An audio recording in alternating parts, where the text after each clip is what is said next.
And this is 36, the podcast. Podcast. 36, the podcast.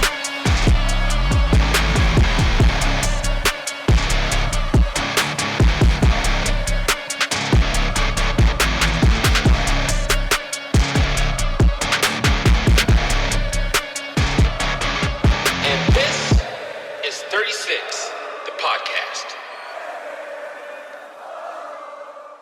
What's up, Fairbanks? What's up, Fairbanks North Star Borough? My name is Tilden. I'm Jeff. Mindy.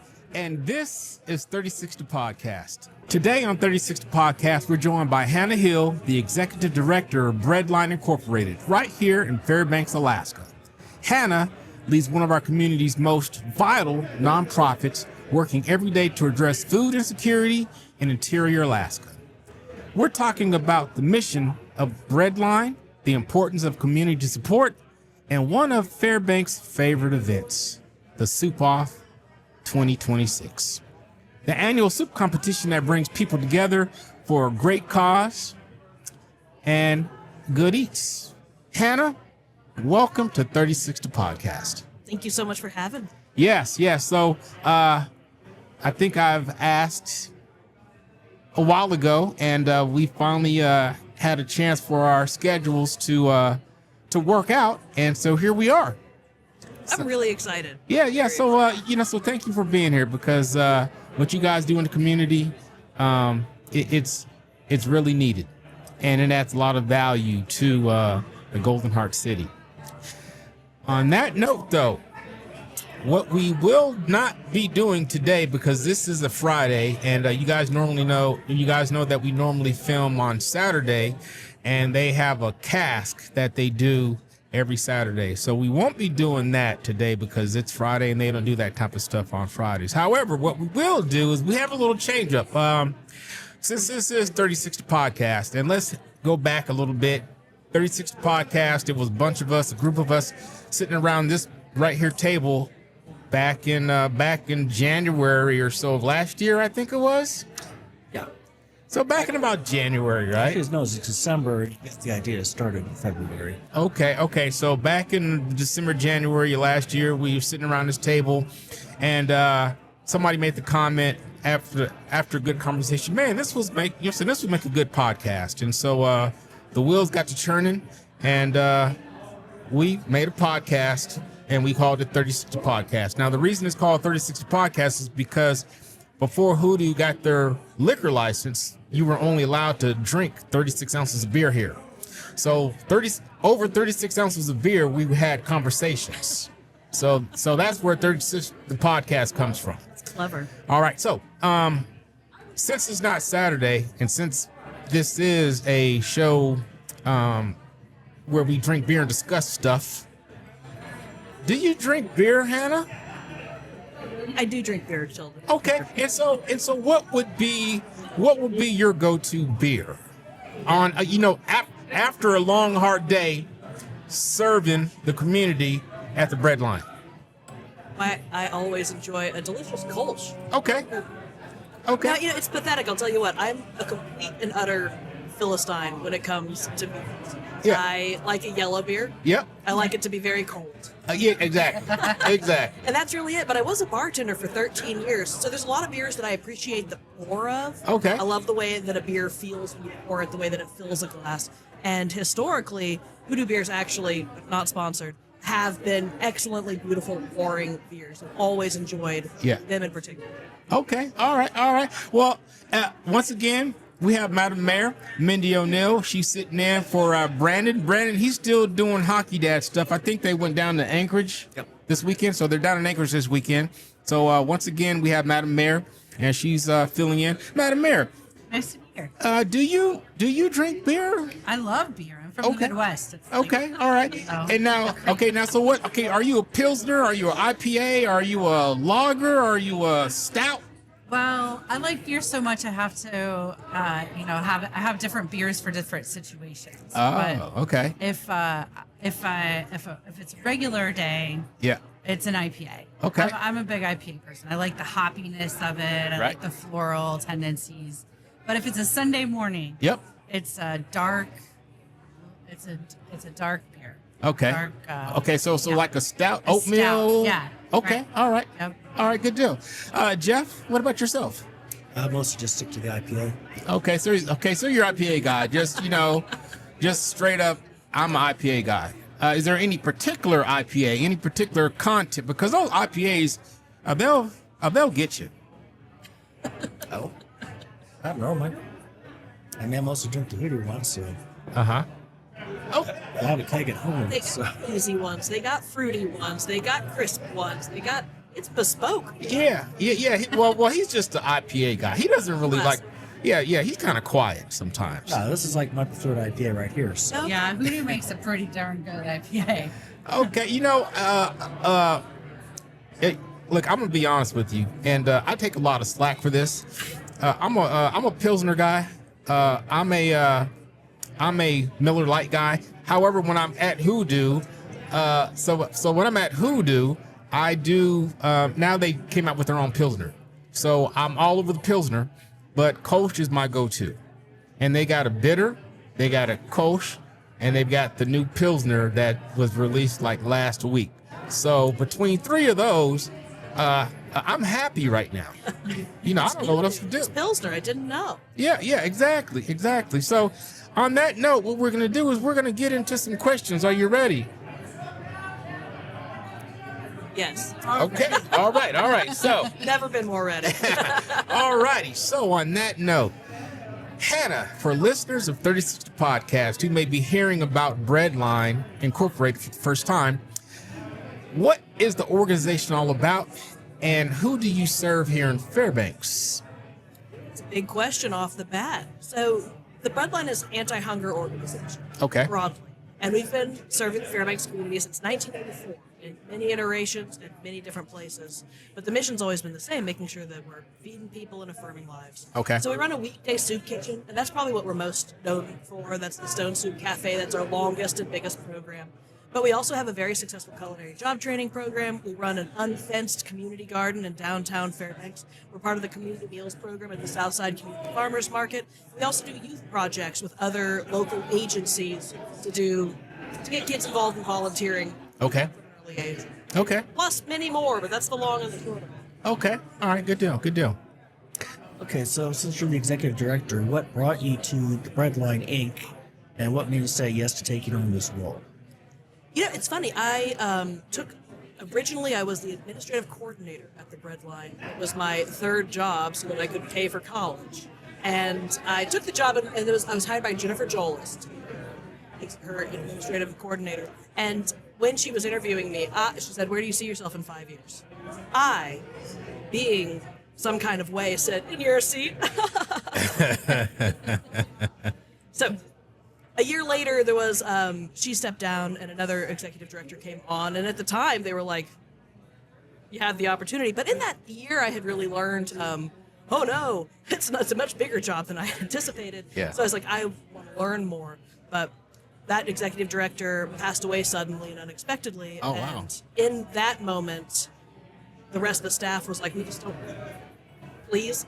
Yeah. We didn't want anybody else coming in for a little bit and just letting us reorganize and go through our processes. And so I said, okay. And it's the hardest thing in the entire world, and it's the best crew I've ever been a part of. And so every day I say yes to them more than anything, and the work that we do. It feels good, and I can do it. So happenstance, I got the job by accident, and here we are. Yeah. You manifested it. Yeah. You No doubt. manifested in that interview. I was giving her such a hard time, Don't you love our 20-year-old selves?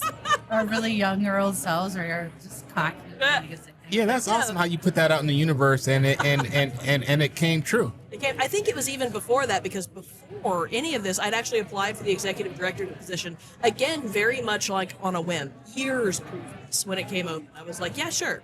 What's the worst that's going to happen? Say no? And they were like, you have no experience in that.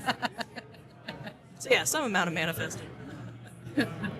So the Breadline does absolutely incredible work.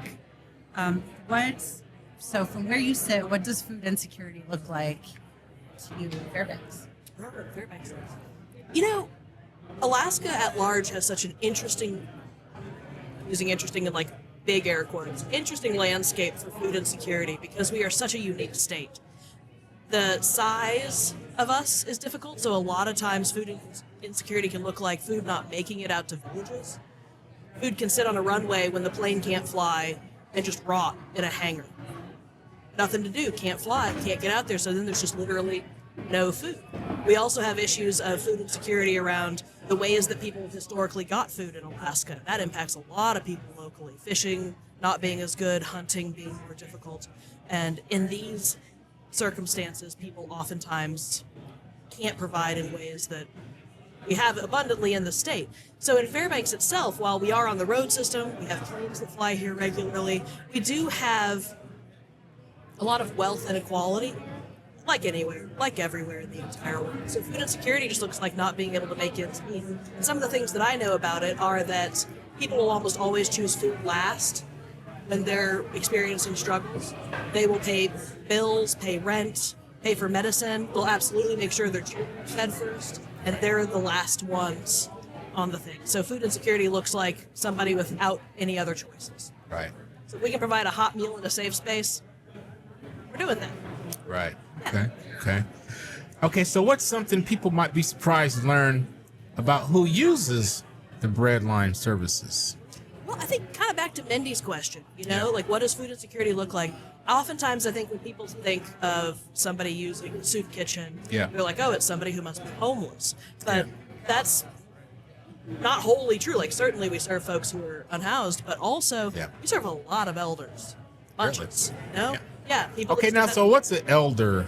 Like it so elder and senior, are they two different things? No, just two different ways of saying a similar age bracket. Somebody perhaps out of the workforce. Seniors. Okay, so like is 57 considered a senior? I think it really depends on your life. Okay. AARP's got opinions. I was gonna say, according to AARP, they are. they're trying to send me stuff already. I mean, because they're young, I'm gonna tell you what though, just to segue a little bit.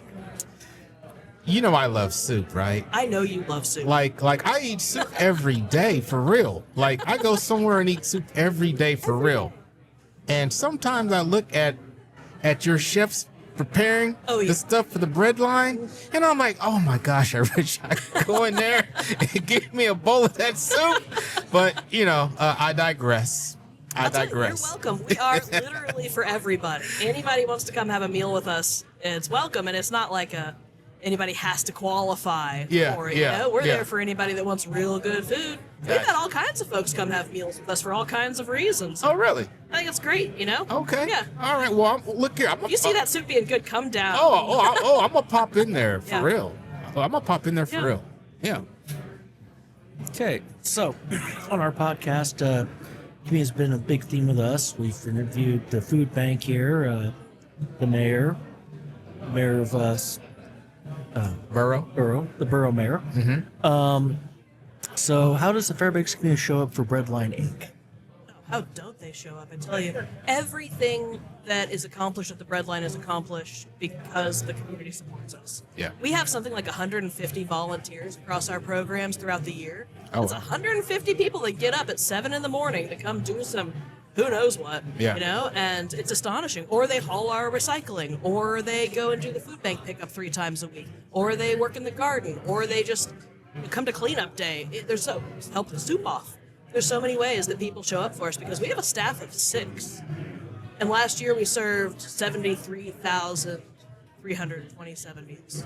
So 6 people don't do that. Yeah. But 156 people? Yeah. Okay. All right. 6. So let's talk about one of Fairbanks' most favorite events, the Soup Off. Yes. How long has it been going, and how did it become an annual event? This is maybe the 12th. Oh, I should have done more research. It's been going on for ages. And I think one of the funnest things about the Breadline broadly is that for years and years and years, at least since we've been in the building that we're in now, which was 2012, January 2012 is when we're in our own home, our very own place, right? Yeah. And a lot of foodies were involved with the Breadline at that point in time. Just like, again, Jennifer Jolis, right? She had Movable Feast here in Fairbanks. known foodie folks. And so there's all these people that are just professional food people. They started the culinary program, hiring professional chefs. So all of a sudden we had this like abundance of people in the industry with incredible talent around food. So a lot of really fancy food fundraisers started popping up for the breadline. Yeah. There was the former Fairbanks foodie fundraiser. That's one that hasn't happened in a few years, but we would bring up a professional chef who was from Fairbanks that had since left Fairbanks to go be a professional chef and somewhere else, right? Huge, amazing, multi-course meal. And the soup off is an extension of that because now, A, soup, we're soup kitchen, A, it's funny, but also knowing all these people in the industry, know chefs, know restaurants. With our culinary program, a lot of the people that participate are people that have helped our graduates get jobs. You know, they do interviews, we do on-site visits of different things. These chefs come and help us out at the soup kitchen all kinds of ways. Like the culinary program from UAF is all the time in our kitchen for a number of reasons. Yeah. And this just built over the years that it's this sort of living thing itself. Yeah, People those look guys are forward good. to it. They're good, aren't they? Yeah, good? yeah, because they won it last year, They right? did win it, yeah. Yes, they won it Yeah. last year, yeah. Yeah, they had an That awesome chicken noodle entry. soup, is that what that was? That chicken noodle soup was amazing, and the way that they About that prepared it, it was amazing. Look here, I look forward to it. I get to Again. be a judge this year. Yeah. Yes, I get yes. So to does have to Tilden. taste all Yeah. of them. 2 out of 3 of y'all are judged. I'm sorry, Jeff. Yes, I didn't know. Next year. yeah. So I look forward to it. Definitely look forward to it. Okay, so Soup Off 2026 is coming up. Yeah. What can people expect this year, and what makes it stand out? Soup Off, I hear this a lot. A lot of people tell me it's one of their favorite fundraisers of the year. And I think it's because we don't have a program. You don't sit down. You can, but there's not like a sit down, be quiet section. Right. We don't have time speakers necessarily, presentations. Right. It's just milling about, eating soup. Yeah. And then we have a silent auction, we have a raffle, you know, all the classic things. We got good music. But people are there to socialize. They tell me that a lot, that they love seeing their friends there. Yeah. And then you're eating all this soup together, talking with each other about the delicious soup, making plans with your friends to visit these restaurants that are participating. Yeah. People are like, oh, I never knew that fill in the blank restaurant existed. Well, let's go there next Wednesday. This soup is so good. Right, and right. I love that. And I think that's why people enjoy it, is it's just low-key. People do and do not dress up. It's one of my favorite things. Some people come dressed to the nines. Other Yeah. people are more Fairbanks casual about it. Yeah. And just come eat soup. Everybody loves soup. Yes, yes, yes. That's my thing. In January, it will be my snowman's anniversary with cake for him and soup for me. Happy once, happy twice, happy chicken soup with rice. Never mind. I could sit here and Don't quit sing your the day whole job. song. I could sit here and sing the whole song. But it's February 22nd Yes. at 8 Star Event Center, which is the sponsor of this event. And we're very grateful to be in this big space. Yes, yes. Wow, we've Yes. never had so much room before. Yes, the A-Star Event Center is amazing. Isn't it so gorgeous there? Yes, it is. It is. All right. For first timers, paint the picture what actually happens at the Soup Off, and why is it such a fun event? Okay. The Soup Off is, we get 20 of Fairbanks' famous eateries to come and bring their best possible soup. And we line up these tables all around the perimeter of a large room. Whatever concert. This time it's 8 Star Event Center. And you get a little sheet that tells you all of the soups that are there. It's in your, not resume, not application, brochure, a pamphlet, yeah. One of those. One of those. Schedule? Yeah, a schedule of sorts, yeah. And so people go around and try all these 20 soups, and then you get to vote on your favorite one. There's a Yeah. big pot. So we have 3 different awards that happen that night. There's People's Choice, which is popular vote. There's Best Use of Local Ingredient, which the judges decide. And then the judges' award is called the Golden Ladle, and that's the coveted prize of the Soup Off, where the judges use a rubric, so it's very fair, and it's a pointed system based on all these criteria. Also personal preference, but we try and make it as, as fair as possible in that. Yes. Yeah, there's also a silent auction, and we really focus our silent auction down on experiences. We try and really focus on things to do in Fairbanks that maybe Fairbanksans don't do, so we get really cool tour adventures like glacier tours from Stan Stevens or Major Marines tour. You can go do a wildlife ferry tour. What What else do we have? Up at Lars is one. We have museums and restaurants, different baskets that people can all bid on. And then we have an auction, or a raffle, I mean. We have a raffle for, of course, the coveted 2 round-trip tickets anywhere Alaska Airlines flies dessert auction. So it's your standard fundraiser fare, but really elevated in a certain way, I think, anyways. Okay. Yeah. All right. Yeah. It's one of the best silent auctions I've ever been. Try really hard. Yeah, it's a Try really good hard. silent Yeah, yeah. We just got some like Steger boots, brand new Steger boots we're gonna put in there. Wow. I know, really excited. Very They're nice. very generous with us. The people that donate to us are all local folks. That's exclusively what we try and Yeah. go to is local businesses, and they are extremely generous with us. Yeah. Now, is that big raise? Stegers were from our local folk. They bought them and now wore them, and Oh, okay. yeah, I know. All right. Good deal. Good deal. How do local restaurants, chefs, and businesses get involved, and what does their participation mean to run? It's a huge ask for 20 restaurants to come out on a weekend, give this product, make an incredible soup, and then also have staff there to be able to serve the soup and talk about the restaurant / the soup. So it's a huge lift, and we're so grateful, and it's incredible that 20 restaurants do that, and they each get their own table and they can do whatever they want. You have complete carte blanche of whatever. It's always 5 gallons of soup and a way to keep it serving safe. That's it. Other than that, people have done all kinds of things. One time, Hilltop brought a blueberry pie soup. Really? It blew everyone's mind. So that was before Tilden. That was before Tilden. It was pre-Tilden. Yeah. Yes. Yeah. Ooh wee. Yeah. Wow. Is it difficult in the winter for them to incorporate local ingredients? You know, Fairbanks is really lucky that we have so many like shelf stable kind of, like potatoes and carrots. A lot of the things that like onions, the things that make a soup really delicious. And a lot of people also save things, or they'll use local meats. There's a bunch of different ways that people. Last year, the winner for best use of local ingredient was Borealis Base Camp's Latitude 65, and they used like a pig in their soup, I believe, and it was just incredibly delicious. Super. Yeah. So that's the way that they participate. They get involved in it mostly by, we call them. Yeah. Oh, okay. But some okay. people, okay. like Latitude 65 for Borealis Base Camp, they responded in like 2 minutes. Yeah. Chef George was like, I've been yeah. waiting. Oh yeah.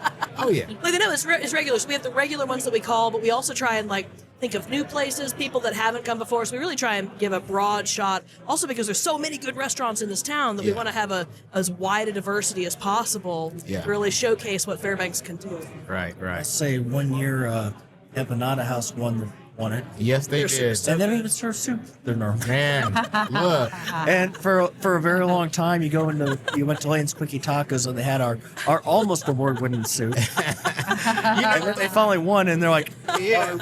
"It's official. It's now an award-winning soup." Yeah, I was there as a judge that year were Lane's and Empanada House. And man, look here, I'll tell you what though, bro. That soup from the Empanada House, it blew our minds, bro. Yeah. It like blew our minds. It was like, what is this? This is amazing. I mean, hands down. What like, kind of soup was it? It was from their native country, and it had hominy, it had pork, it had some type of Not like a chorizo, pork. but it was like a sausagey pork sauce. Yeah. So I forget the name of it, but they have served it. They have served it at the Empanada House. Yeah. You just have to watch their Facebook page because they will serve it every so often. Okay. But this soup, like, I still get all giddy about this I soup. can tell. Like, I get all giddy about this soup, Yeah. right? So the toppings they used on it too, it was so balanced. Yeah. Nuanced. Yeah.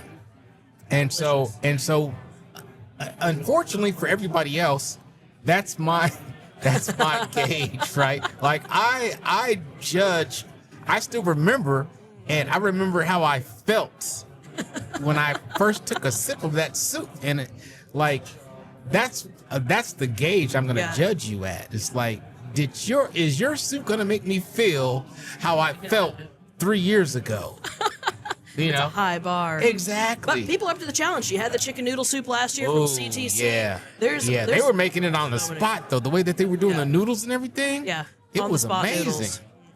Wow. Okay, so is it me or okay? So it's me. Okay, so let's see here. Okay, so beyond being fun and delicious, how does the Soup Off directly support Breadline's mission? In a couple different ways. Our mission itself is feeding people and affirming lives. So Yep. we just love feeding people, even if it's a fundraiser. you know? Yep. And in terms of affirming lives, it comes down to the fact that it's an opportunity to talk to 300 people in a room about our work. Okay. And it's really an awareness raising as well. Like I said, we don't have a program, we don't, but we utilize a lot of materials to sort of passively talk about our work. And always when I'm walking through the crowd, I hear people talk about the Breadline and they talk about hunger. They're there to do a fundraiser, but they're also talking about why they're there. Yes. It's like the more we can get community education and people really understanding what's happening in the hunger landscape in our local community, Okay. the more we can do. So it's powerful in that sense. It's also a money fundraiser. Yeah. Yeah. True. It provides us unrestricted funding, which in the nonprofit world is the golden standard. It means I can buy heating fuel, you know? Right. I can do what I need to do in order to keep the lights on, and it's a really great to have some of that on hand. Okay, so I don't know if this is an appropriate question. I don't know. So aren't you guys subsidized a little bit? No. Oh, really? Yeah, we're an independent nonprofit, and that surprises a lot of folks. But Oh. we're not affiliated with a government or a church or anything like that. So most of our income, it's not indelicate. I'm always happy to talk about our finances. Yeah. Most of our income comes from local donations, just individuals. Oh, wow. Yeah, Okay. providing funding for our work, which is incredible. Well, that's kudos, Yeah. and so that says a lot about the local community. Yes, it does. Ooh, Yes, it tell them about The which? the Subaru.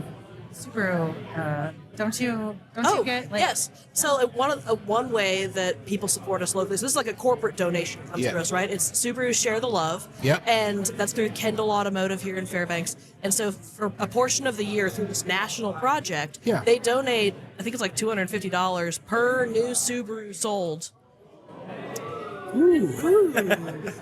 Oh yeah, Brown look here. Oh look here. Oh look here. We're green. Like we're green. That didn't affect I know, I us. was like, no, we didn't keep keep on that. going. Yeah. Amazing. Yeah, we're green. Like, look here, 36 podcast, we're green. That outage right there that you just saw didn't affect us. Oh my goodness. Yeah, we got a big old battery. Oh, well done. Well done. But to the Subaru, like that's one way that they donate to us. They've been doing this program, Subaru Cares, for years, or Share the Love program, as it's called. And they donate. It ends up being like tens of thousands of dollars Yep. that they give to us. But at the last time I was down there, I was picking up. They did a food drive also. I was picking up the check, just saying hi to the staff down there. And at the same time, they were running a co-fundraiser to get these really cute stuffed animals into sick children at the hospital. Oh wow. And I was like, on top? Yeah, No. yeah. And it's one of the reasons why we love working with local, Yeah. local whatever it is, because the heart is Yeah. here for community. And that's Yeah. the point. That's the point, all Yeah. in all. No doubt. No Yeah. doubt. And- Okay. It's on you. All right, so do you have a favorite soup off memory or moment when it really captures what the event is all about? Oh, I do, I'll tell you. So it's a little selfish, kind of. But it's like, okay, it's a thing that like very few people get to see of Soup Off, which is my favorite part. But there's always some time when I come up in there and we'll be talking to the crowd, looking around, and can just see all these faces looking up at the stage. Children, you probably know, you've been a judge before when everyone's like focused and listening. But it's all these people that you love having a good time. Yeah. I just, like, every time I'm like, do not cry on stage, do not cry on stage. Because you're just looking at people holding soup. You look at all these restaurants that have given so much of it. I look at my staff being incredible, and they're working so hard for the event. Yeah. And I'm just, like, overwhelmed by the fact that, A, it worked. People came to our party and it was fun. Yeah. But also that they're having a good time and there for a good cause. It just feels really special. So every Soup Off, it's like, I try and make a moment. Because a lot of times it's like blinders on, million miles an hour, putting out fires left and right. But I'm always like, take that moment where you just look out there and see 300 people from Fairbanks that came together to do a good thing. Yes. And eat really good soup. Yes, exactly. So awesome. Kudos to everybody in the Golden Heart community. Thank you guys. Thank you. So running a nonprofit can be very demanding. Really. Tell me more. Yeah. Did you know? Did you know that? What keeps you motivated every day? I just really love Fairbanks. You know, it's sappy, but it's true. I love this community, and I know that there is a better future for everybody here. And I know that the way to get there is through getting people involved and holding the line, even when that's an unpopular opinion, and doing what's right every day as long as you can. You know, I'm lucky enough to have a certain amount of grit in me, and glad to use that for good, because otherwise, what am I doing? Yes. You know, just getting into trouble. Yeah. Okay, so I've got a question, but before I go into my question, I like to segue. Whatever, Jeff. I don't look here, man. Drinking game. Whatever, man. I like He to says segue, take a drink. I like to segue. Okay, so before I ask my question, though, I've got another question that's going to lead into my question. Questions. Okay, so anybody, whether it be a little girl, a little boy, that aspire to do what you do one day, what advice would you give them? It's a great question. I would say just get involved. You know, I'm oftentimes astonished when people tell me that they haven't gotten involved with volunteering in the past. Yes. Because, I mean, astonished maybe isn't the word. I don't want to shame anybody for nothing. But in my family, I grew up with civil servants, right? Yes, I am yes. lucky in that. You've met my family. You Yes, know them, right? yes. And being part of the community and volunteering was very important part Yes. of our values as a family. So by the time it occurred to me when I was fairly young and writing resumes, I was saying things like, I have 10 years of experience in nonprofit volunteering. And I was like, Right. huh. And that meant something to a lot of folks. So as I moved through the nonprofit world, which I've continued to be involved in my entire life, you learn the ins and outs, you learn the little secrets of things, Right. so that when this elevated job came available, it wasn't like, holy moly. But also, I had the connections in town of people I could lean on. Yes. Because I did not know how to do my job when I came onto it. And I was like, Yes. oh man, if I tank the bread line, I'm going to be so upset with myself. You know? Nobody knows how to be an executive director. Nobody knows. No. But when you can reach out to people who are already doing it, people who are in the field who I can just be like, I'm not crazy, right? Yeah. Like, this is a thing, you know? And so just I had, you know, like Mindy was definitely, when she was working with the Cold Climate Research Center, being able to reach out to people who had similar experiences and just give emotional support. Right. That all was predicated on years of just being in the nonprofit world. Yes. And in Fairbanks, you just got to be in a place. Yeah. One of the great things about Fairbanks is that we're small. Yeah, right? exactly. And so, okay, so here's the deal. I'm going to ask my question, but I have one more deal that I want to say. So, full disclosure, I know the Hill family. Personally, I have spent several Thanksgivings at their house, and so I have a chance to meet and interact with everybody It's true. in the family, right? And so it's a beautiful story, right? It's a beautiful story, and it's all about public servitude, serving the public. And so kudos once again to your mother and your father that instilled, because I've told them this. So they instilled this in all of you, and it's amazing that you guys continue to carry this on, you know? So it's just a beautiful you. thing. So on that note, let me get to my question. Okay, so looking ahead, what are your hopes and goals for Breadline Incorporated over the next few years? If I'm just dreaming audaciously for a second, But now, so keep in mind, whatever you dream for and wish for, it does come true. got it. This particular monkey's paw that I'd like to curl. Our building is old. Yes. And we are doing larger work than the little walls can fit. You know, we actually got that building through part of the city of Fairbanks, relieving a debt burden from it so that it was able to be a purchasable amount for us. Right. And that's so cool. We were able to start all these programs because we had a home of our own. Like previously it was just soup kitchens. So once we were able to have our own building, able to do the culinary program, the garden, the youth program, and expand all of our stuff, start the earned income that we do that pays for our programs also. All of that was possible because we had a place to live, right? It's definitely a metaphor for our Right. daily work also. Right. But now we're just pushing at the seams. You know, every day our soup kitchen is packed to the gills. People sleeping on the floors. People everywhere. Oh, you know, wow. you try to step over folks because there's just so many humans in there. We can't take on more earned income because there's not enough room in our kitchen, right? To do it, we need more staff. Where do you put more staff? There's no more places. We're 3 people deep to every office. Our ovens are collapsing. It's like, it's just everything, right? And it's because it's an older building, and a lot of our equipment we purchase secondhand because we're a scrappy little nonprofit doing what we can do every day. And it's lasted us since that 2012.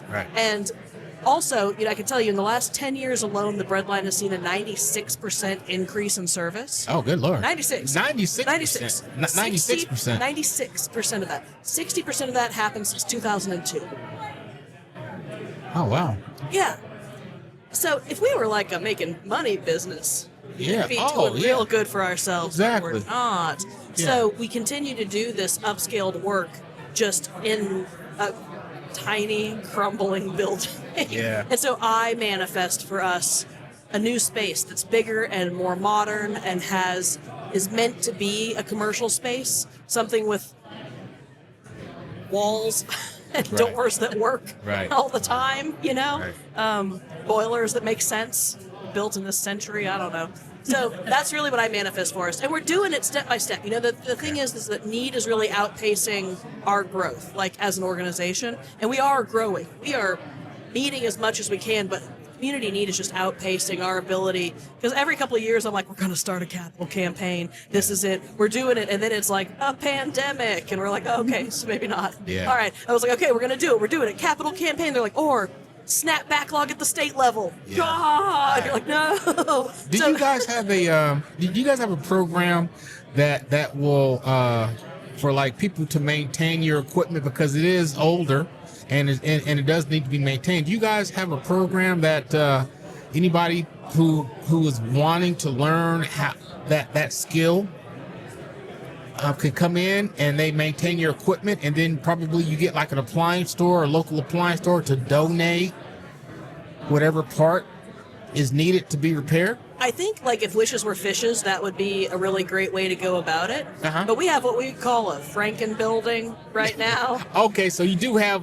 So in a sense, we've had this in the past. Okay, and all right. Right now, we're really trying. We're at a point where we're at with our stuff that like we need high-powered, individualistic professionals, like not even like jack of all trades. I was like, we need to hire specialists to figure out what. Because every time anybody comes in there, they're like, "What? Yeah. I know." They're like, "Why? I don't know." Yeah. But this, I know. Yeah. Like, I'm just trying, man.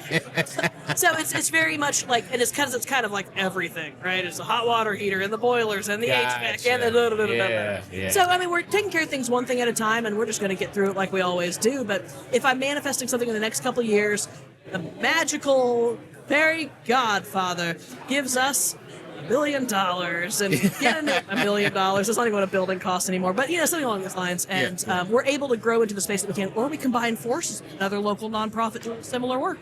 Yeah. Have some ideas. We have some feelers out. We've definitely in the process. We got a lot of folks in our corner trying to manifest this because it's good. But we want to keep going with community meals. That's something that we're like so proud of over at the Southside Community Farmers Market. I want to get more involved in local stuff, dig in deeper with some of the youth stuff. Also, we have a real room to move over there because kids love cooking, and we have chefs. So let's go. That's the same thing. It's just like space and time, but we're figuring it out. Slow but process, and it's very solid. So I want more of what we're doing. Me too. Yeah. Okay. All right. So, Tone kind of plugged in some little segue, but my bad. if someone listening wants to support the Breadline, and we're going to put in the show notes also, but how do you get a hold of you to volunteer or donate? Love it. People can always contact our office. Our phone number is 907-452-1974, and our email address is info@breadlineak.org. We also have a website, breadlineak.org, and people can always come by our office. We love to talk to folks. Our office hours are 10 to 2, Monday to Friday, or by appointment. We have a small crew, small crew of early birds, but we're always happy to meet outside those hours. Okay, so check this out. I'm going to segue again. All right. Because that's what I do. And I hope, look here, I hope y'all playing the Segway game get drunk, all right? Okay, so. It's Friday night. It's Friday. So, having said that, piggybacking off what Jeff's question was and your answer. Okay, so you can find us on social medias We're on Spotify. We're on Pandora. We're on Apple. As far as the audio, if you're watching this, you know that you can find us on YouTube, right? We're also on Facebook. Our hockey dad, Brandon, he's the webmaster for the Facebook page, but it's 360 Podcast on Facebook, and you can find us. What I'm going to do is all of the links that are associated with Hannah and the bread line, I'm going to put those in the description, so you'll be able to click on those if you feel, if it's in your heart to support. The links will be on the descriptions. Madam Mayor, once again, where can we find you on social medias? You can find me on my official mayor page, Okay. Mindy O'Neill, Fairbanks City Mayor. That's on Facebook, and you can always stay in touch with the city at the City of Fairbanks Facebook page.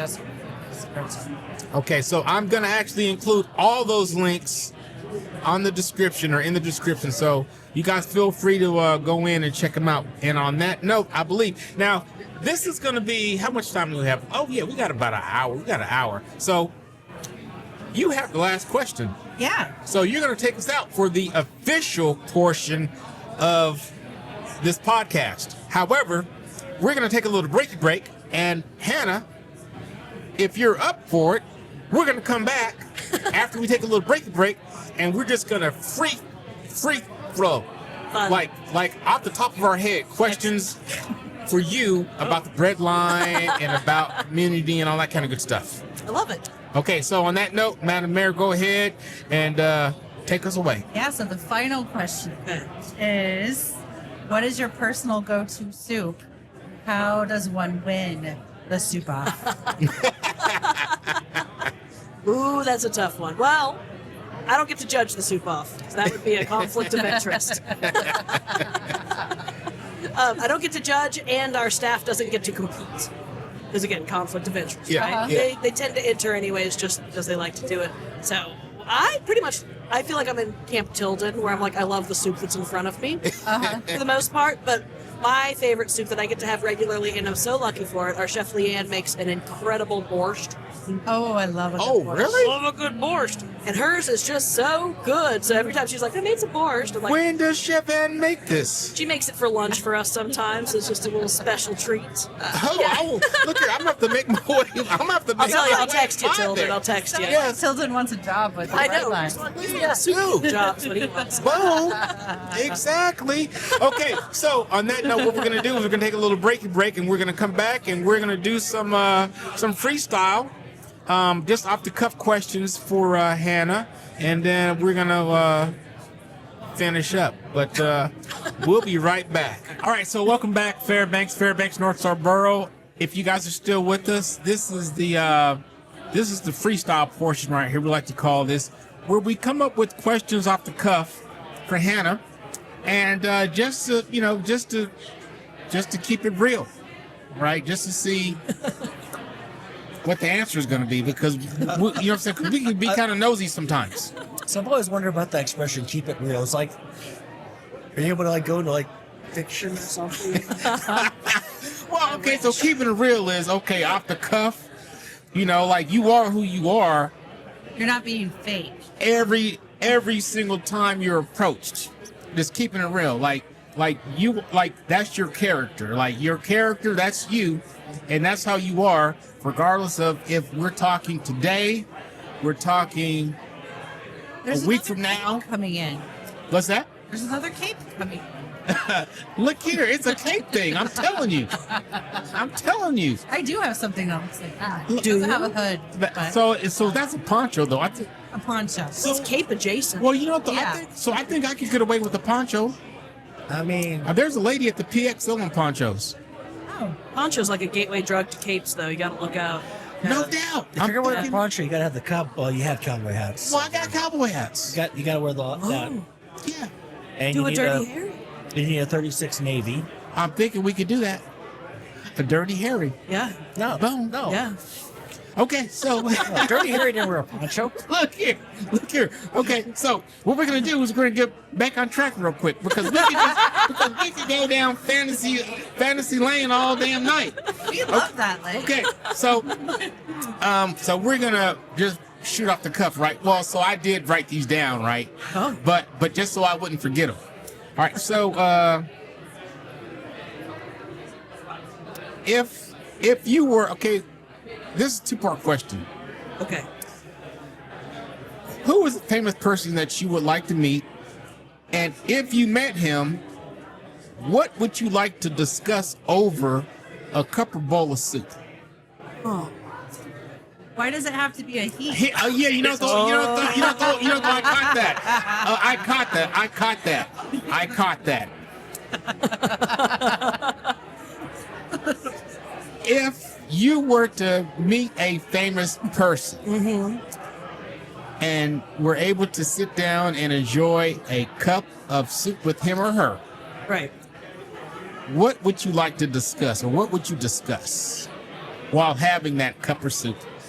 That is such a question because there's so many people I would like to meet that are famous and otherwise, I suppose. Mm-hmm. You know, it's been on my mind, and this is a little like, look into my own soul perhaps, but it's just the 1 year anniversary of David Lynch's death. Okay. And David Lynch, director, is somebody who across the breadth of my entire life was an art maker in so many different ways that it brought me into new ways of thinking about cinema and Okay. also art in a wider world. He made incredible paintings, he did music, really a man about all kinds of art, and had these theories, these transcendental theories of community and how love can carry us into a better future. And even though he's a director, that's so clear in so many of his movies, which are also deeply freaky.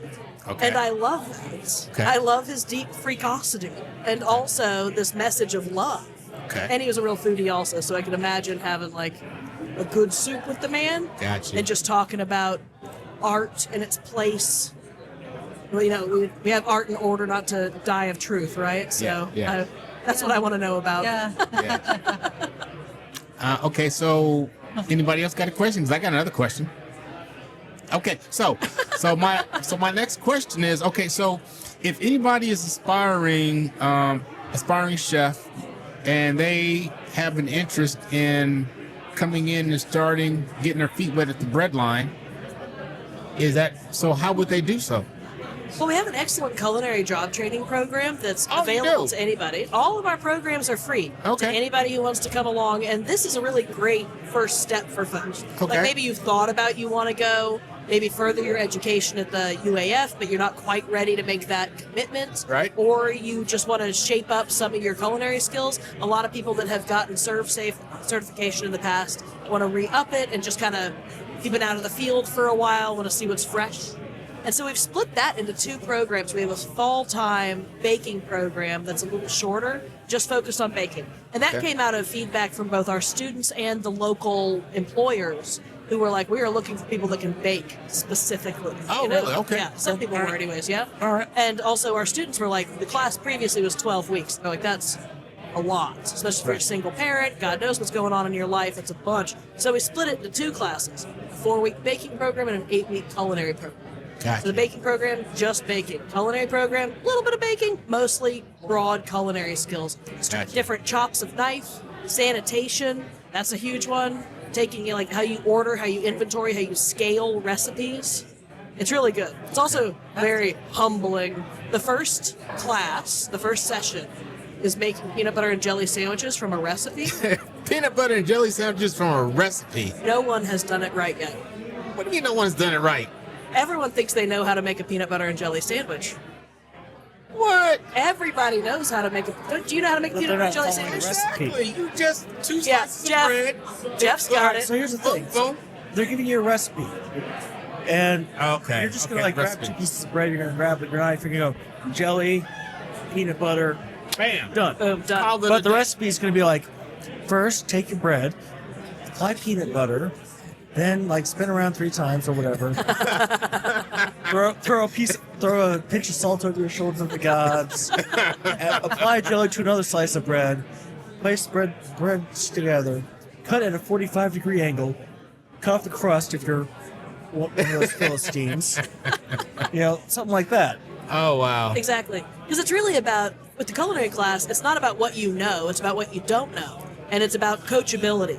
You got to be able to yes chef. Yeah. You have to be able to yes chef. Yes. Yeah. And you don't yes chef. So someone's like, I know how to make a peanut butter jelly sandwich. And we're like, well, to date, of the dozens and dozens of people that have completed this class, no one has done it right. Wow. So Oh, wow. No one reads the recipe. nobody reads the recipe. And that's the lesson. The lesson is read the recipe. Huh. Yeah. I'll be darned. Okay. I mean, I can make a peanut butter jelly sandwich when I was 5, so... Yeah. Also, like, you know how to cut carrots one way, and the chef's like, but I want batons, and you're like, but I do them like this, and it's like, I want julienne. And you're like, yeah, but I asked for baton, not julienne. So Wow. do a baton, and you say, yes, chef, and now you know 2 ways to cut carrots. Yeah. It's hard lessons to learn, because you know. Yeah. I'll be down. So I'd recommend that if people want to get involved with us in the culinary world, that's the stepping stool into it. Yeah. But we also have opportunities for people that are working professional chefs to come be a celebrity guest chef at the Southside Community Farmers Market Community Meals program.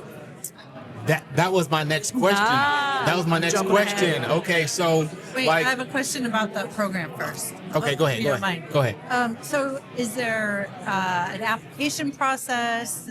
How does that? Yeah. How does one inquire and get into the program?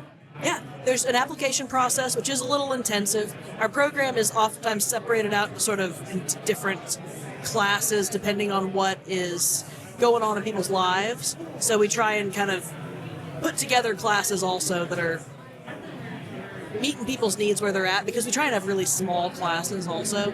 So it may not be always optimal. Not everybody should be in the same class together. So the best way to get involved is to just reach out to our office. The application is comprehensive for this reason, because we're trying to meet a lot of folks in a lot of different ways, and fill it out. And then the class is twice a year, so we give you a call and see if it's a good match, and Awesome. talk to your uncle. Love it. Yeah. Awesome. Okay, so okay. Okay, so don't laugh at me, right? No promises. So I try to cook sometimes. I mean, because I'm a foodie. Yeah. So I think that, I think naturally all foodies kind of sort of get in the kitchen sometimes and try to cook up some stuff, right? Guest chefs. Like, I would love to come down and cook up a batch of collard greens for y'all. Yum. And so how many would I have to feed so I know how much I would have to prepare before I commit to this, though? Like could I be a guest chef and come down and put together a batch of collard greens? Well, I can give you an idea of what Chef Matt does every day, right? Okay, Chef because- Matt is our soup kitchen chef. Because I'm gonna do it with the Instapot. I got some big Instapots though. Better be some real big Instapots. Oh. Is sort of the gag, is that every day we're like, we don't get to know how many are going to come through. Oh, yeah, We exactly. don't know. No rhyme, no reason. Is Right. it cold? Busy. Is it cold? Dead. Is it Right. raining? Busy. Is it raining? Dead. Who knows? Right.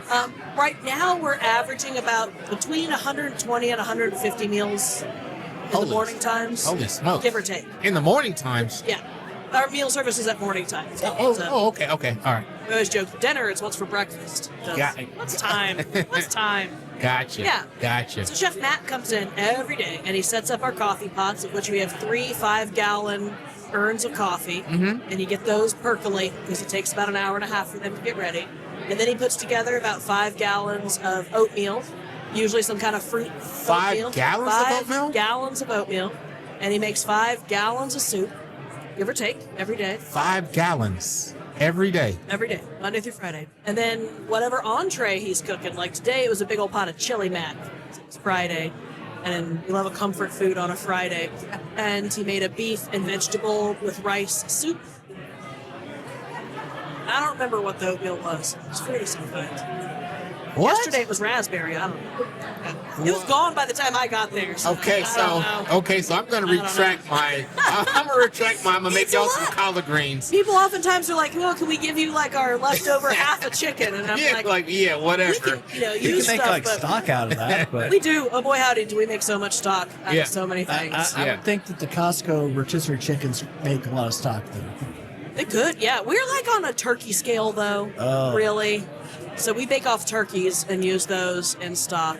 Oh wow. A lot, Okay. we get a lot of stock, turkey. curd chicken A lot stock. of turkey. It's rich. I mean, once a folk festival or Yeah. Yeah.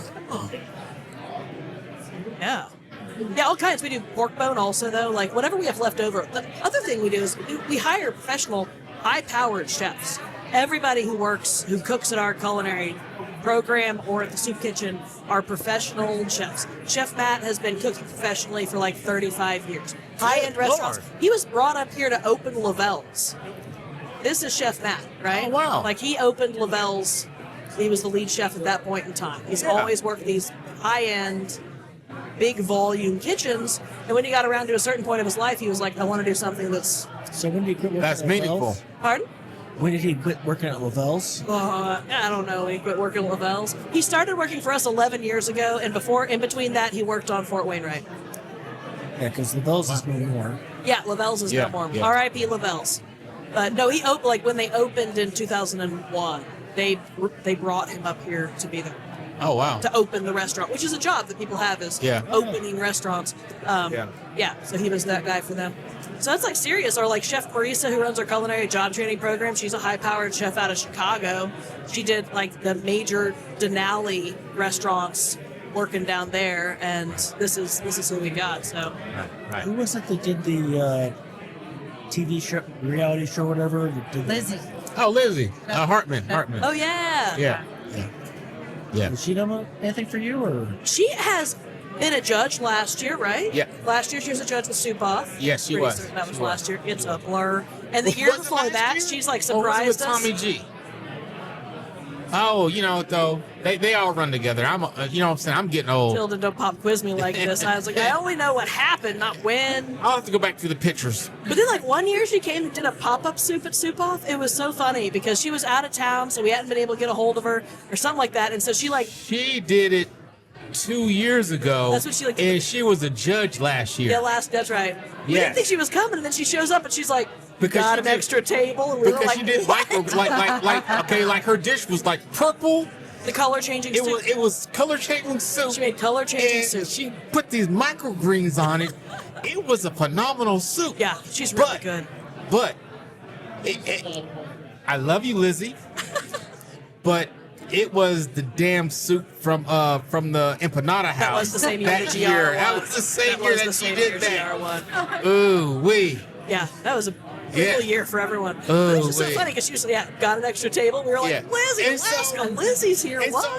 So you know what was it was cool because we're all human, right? Because we're all humans. So Are we? So you got the human factor in it, right? Yeah. And so she had just came off of her whirlwind Yeah. TV, and Yeah. and so she was there, and so you would think that okay, boom, but GR empanada, so it was, that was a good competition that year. That was strong. That was strong. Yeah, but if UAF does what they did last year, I messed it up, I think, but. Because they were making the damn pasta on the site and This putting pasta. in the water. Yeah. I'm like, Saffron noodles. ooh, wee. They are, sadly, UAF is not competing this year. Well, look here. That's good for all the other contestants. Well, we got Chef Sean as a judge. Oh, okay. Powerhouse judging team this year. You, wee. Yeah, I'm I pretty can't wait. excited. I'm very Yeah. excited. We got both mayors, Tilden. Oh, We really? got Fairbanks Foodie herself and also Chef Sean. Oh, Fairbanks Foodie's gonna be Fun. there. Yeah, I read her High posts all the power. time. yeah. Yeah, She's for real. Yeah, she is, and she's all over the place Yeah. too. I'm like, how do you? I'm gonna ask her. I'm gonna be like, how do you get? Because she's in Anchorage. She's over here. She's over there. She's all over the damn place. I'm like, how do you do it? Anyways, Trust fund. apparently so. But yeah, And I have a question for you. Yes. Not soup kitchen question. Okay. Oh, So, as the new Fairbanks City Mayor, I want to know, in what ways has the city worked with Redline, and what ways can we improve or support affirming lives in food mouths? most recently, I would say one of the greatest things that has come for us out of the city is your collaboration with Fairbanks Integrated Community Services. That has been enormous for us because when the emergency service program shut down, these many year and a half ago or whatever, things got hard. Things got real hard real fast. For those that don't know, the emergency service program is a mobile unit that comes around and helps folks that are either they're having an acute crisis of some kind. It could be intoxication. It could be a mental health issue. This is part of a state law, statute 47, I think, that says that communities have a responsibility to care for people that cannot care for themselves. Right. And it's not carceral. You don't go to jail. It's about getting you to the help that you need. And that program had been run by like a private security company that dropped the contract. So recently, the city, through help with the borough, back when we were at the borough, got Fairbanks Integrated Community Services, which is a new nonprofit in town, to come back up. And they're doing like 11,000 times as much with wraparound services, casework. So we are getting folks connected to help. Right. And they come down because we're open. We're open all the time. Right. Also, the community paramedic, Melody, is a godsend. Oh, yeah. And having her help, just another adult human, so we're not having to lean on EMS, as a resource for a lot of things, because we're like, this is just a person that probably has pneumonia. A person with pneumonia who is unhoused needs to go to the clinic. Right. Melody can come and take a blood pressure, make sure that they're stable, don't need to go to the hospital. Right. So you divert from first aid or first care. And you don't, you go to the appropriate place for a person to get appropriate care in a non-carceral de-escalation situation. So those two things coming back online and back online, have been night and day in terms of overall wellness. And we did get a second community paramedic So funding. excited! Yeah, so we're So super excited. about Yeah. that. It does huge work in this town. It makes a difference. Yeah. Now, so we recently interviewed Ann from the Fairbanks Community Food Bank. Right. So do you guys ever do any type of collaborations? Do you ever get together and do things? Well, they donate food to us 3 times a week. Oh, Yeah. okay. Yeah, we have All right, people that all pick right. up Monday, Wednesday, and Friday from the food bank. So a fair amount of the food that we receive and that we use in our daily meal services comes through the food bank. Very generous. okay. Very, very generous. Oh, okay. Yeah. Okay. We also have a lot of collaborative on volunteers. Yeah. A lot of our volunteers also volunteer over there. So there's a lot of good connections that get made that way. Okay, so expanding on that without using the word segue. Beer. So expanding on that. So what would be your dream? Because I always talk about collaborations, right? So I want to see Tommy G collaborate with Lane's Quickie Taco. I want to see DW Grill collaborate with Great Harvest Bread Company. Collaborations. Okay, so collaborations. What would be your ideal collaboration in your arena in the community? Who would you like to work with? That's, Listen up, Fairbanks. Right, Listen hey. up. We're lucky to work with so many people already. Okay. But again, in the same way that we have 150 volunteers making everything work, same too with community partners with other organizations. I think about community meals as an example, right? Okay. So that's through the Southside Community Farmers Market, which is a project from Calypso Farms. Okay. So we're working directly with Calypso Farms to work with 16 different farmers and growers and ranchers to get fresh product to make a free meal for anybody that wants to come down to that program. Right? So that's right there, 17 people, 18 if you count the celebrity guest chef. 18 people on one Tuesday. And that's like normal, right? Right. Normal. Right. And so it's hard to say, who else would we like to work with? I would I just throw some names out there. No, it's good. Well, I was talking to Mindy about this a little bit before, and one of the things, if I'm dreaming, it's about deepening the work, but also kind of bringing some stuff together. Yep. So I would imagine, in my perfect world, we would get to work closer with Hope Link, which Okay. does the overnight warming center. Okay. So we're morning time, they're nighttime.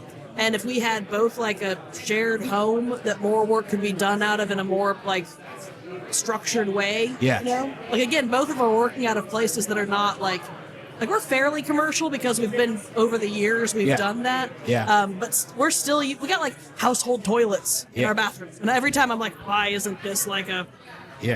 commercial toilet? You know, every time I'm trying to fix a little plumb bob in the back, and they're in a garage. You know, so it's like we're all really? doing what we can do, but I imagine both of us having the resources and the space to be like sturdy and dig in. So is it just a matter of somebody donating a commercial proof like grade toilet to you and installing it? Or, oh man, if anybody wants to give us commercial toilets, come on down. or does the piping and the pipes have to be readjusted and redone for that to happen? Since our sewer collapsed, we're doing great. you know? Okay. So we're really upgraded. We're really out of the wooden stave. Okay, so basically what you're saying, Hannah, is that if anybody would like to donate commercial grade toiletry to the bread line, that you would accept it. Oh, we'll absolutely accept it. Yes. Okay. But in terms of like working with other organizations, it's kind of like that. I would love us just to have more space so that like when the community paramedic comes along, because like we love the city's community paramedic program. Yeah. There's like a separate space for them to do stuff in and not just on our floor. You know? Okay, so That's like the. okay, so okay, go ahead. I was gonna say, have you tried hitting up the unions? We have had really great collaboration with the Carpenters Union over the years. They've done a number of really awesome stuff for But us. not like the guys that do like heating and all that sort of thing. No, haven't really considered it because it's like, you know, people gotta pay the bills. It's hard, you know? You need new toilets and stuff like that, so hit up Yeah. the pipe fitters and that kind of people. Yeah, it's a great idea. So I got a question for you. How much time do we have left? I'll say so we got 30 minutes. It takes me about 10 minutes to break this down. We got time. Okay, so I just want to say thank you. I've had a great time with y'all. I love hanging out and talking. yeah. So thanks for also changing the time because I got my own radio show on Saturday, which is why I haven't been able to do it. And Yep. That's just, it's big of you to change the time and be willing on a Friday. Well, thank you for coming out. Yeah. Thank you, Madam Mayor, for adjusting your schedule. Absolutely. Jeff, Pleasure as being here. always. Furniture here. And so, on that note, we have a little bit more time left. Are there any more questions? No more questions. Oh my gosh. Okay, go ahead. We beat the whole soup off like a dead horse. But we never actually asked you about the Stone Soup Cafe. Oh. Okay. We oftentimes take it a little for granted, I think, because it is the program that's been going on the longest. So I'm always like, everyone knows, but so many people don't know. Yeah. Which, because like we're a nonprofit, we don't have like a marketing budget. So people who have not needed our services or haven't known someone who needed our services oftentimes don't know. Thank you. Yeah. Yeah. So that is Monday through Friday, 7:30 to 9:30 a.m. Regardless of holiday or anything else, we are there Monday through Friday, always. Yeah. And it's delicious. So there's Chef Matt always makes fresh oatmeal, a fresh soup, a fresh entree, and then we also have sack lunches to go for folks. Okay, And- so just to be clear, yes, it's not just soup.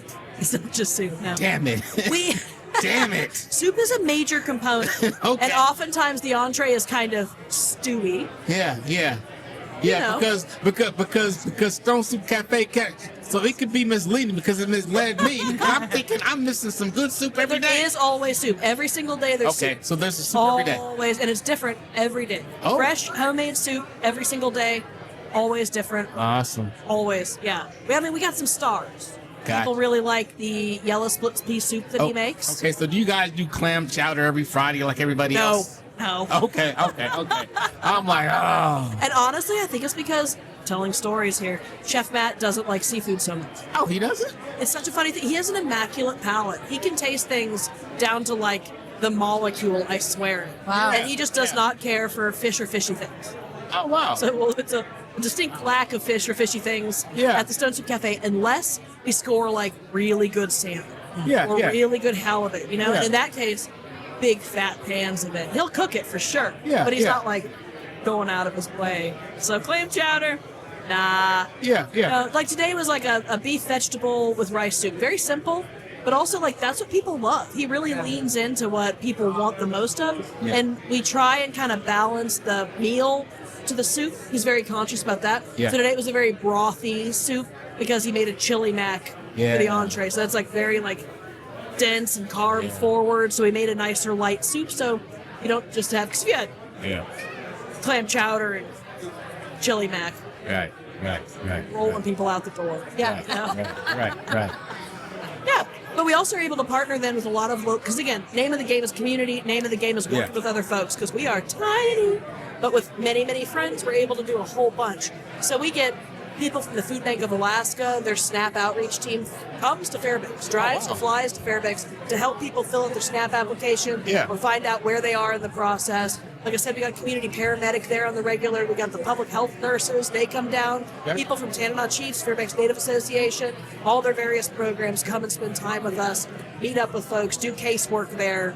And so it's more than just soup, more than just a meal. We're trying to be a safe place that is community and also connecting folks to services as much as possible. Gotcha. It's a casual environment. How much food do they go through every day? Well, so it's about meal-wise, it's 125 to 150 hot meals, and usually a bit more sack lunches. Okay, now, so do you guys prepare a set amount every day, or does it matter, or does it depend on how many people come through the door? How does that work? Well, we're so small. That's a great question. And part of the thing is, like, we're tiny. I cannot press on that enough. So if we were a larger kitchen, we could make more food. Right. So oftentimes when we're busy, especially in the summertime when we're busy, we run out of food every single day. Just out of food every single day. Because we can't cook more. And so you have to turn people away after a certain amount of time. Oh, we just go through it. No, we don't have to we're not throwing away food. No. Like you have to turn people away. Yeah.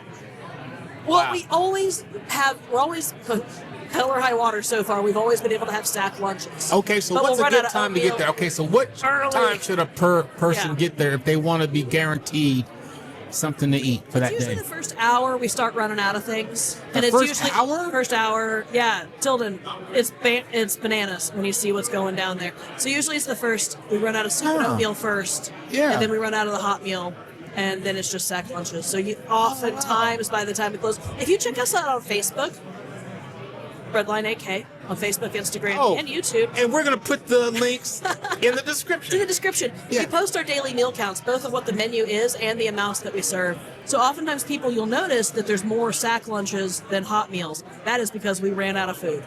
Okay. When you see that number discrepancy, that is us running out of food. And so are you guys putting together sack lunches as you need them throughout the day, or you only prepare so many? We have we really think having choice is really important for a lot of folks. Okay. And a lot of times when you're living just like hand to mouth, you don't get choice. Right. You get some sack of food shoved at you, and it's like, get what you get, don't pitch a fit, right? And that's a way of doing things. And not looking at it, right? True. So we have like bins out. We have a lot of volunteers, and also we've just been doing this for enough time that people know the routine. Right. So we have a number of types of chips. Okay. You can pick the type of chip that you want, or there's a number of granola bars, and you can pick the granola bar you want. That goes down the ways, but it's always chip granola bar, some kind of fruit. And that might be dried fruit or trail mix or fresh fruit if we get it, if we're lucky. A sweet treat and a sandwich. Our goal is to give people 2,000 calories a day. If you ate all of our stuff, that is about 2,000 calories, which is the super minimum, especially if you're outside. Especially, but you're like not going to starve to death right away. Yeah, I know. So I was active duty, and we used to have MREs when we went to the field. I was gonna say that's like one MRE. That's half an MRE. Like MRE is like 1,500 calories, and we used to eat 3 of those. And we used to eat 3 of those a day. 4,000 calories in one MRE. Yeah, and I used to eat 3 of those a day. Yeah. Metabolism is a when you're young and doing stuff, I can't do that no more because I don't do PT no more. But no, an MRE been PT is since 2008 when I retired. Basically, one MRE is an entire day's worth of nutrition. But you still get hungry though. Well, yeah, because of the bulk.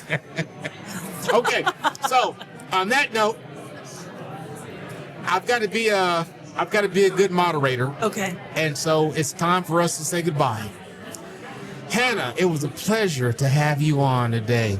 Oh, mine. Thank you very much for having me. This has been a delight. Madam Mayor, thank you once again for filling in for Hockey Dad. So happy to be here. Yeah, happy to be here. Love it.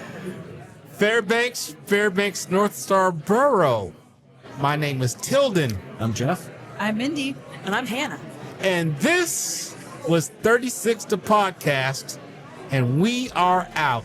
It's Peace. 36, the podcast. Podcast. 36.